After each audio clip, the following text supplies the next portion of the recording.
Welcome to CRB9 news. Kakinada జిల్లా ప్రత్తిపాడు నియోజకవర్గం ప్రత్తిపాడులో 78వ స్వతంత్ర దినోత్సవ సందర్భంగా జనసేన అధినేత డిప్యూటీ సీఎం కొనిదెల పవన్ కళ్యాణ్ బాటలో ప్రత్తిపాడు జనసేన నాయకులు గోపిశెట్టి శ్రీను, మోర్తా వీరబాబు, లాజర్, బొబ్బర ప్రసాద్ ఆధ్వర్యంలో ప్రత్తిపాడు అల్లూరి సీతారామరాజు విగ్రహం నుండి కరెంట్ ఆఫీస్ వరకు సుమారు 2 కిలోమీటర్లు మేరకు గుంతలు పూడ్చడం కార్యక్రమం చేపట్టారు.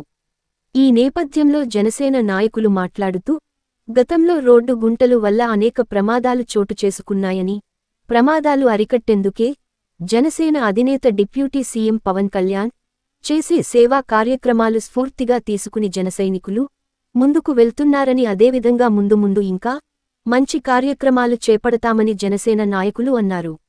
ఈ కార్యక్రమంలో అరిగి సురేష్, పత్రి రామయ్య, మోర్త ప్రసాద్, కొమ్ముకూరి చిన్ని, పి. నానిబాబు, ఎం. రాంబాబు, ఏ. నాని, ఎం. రాజు, వి. నాని, యేసు, వి. రాజు, ఎం. అభి, ఎం. పాప్పారావు, పి. బన్ను, జన సైనికులు పాల్గొన్నారు.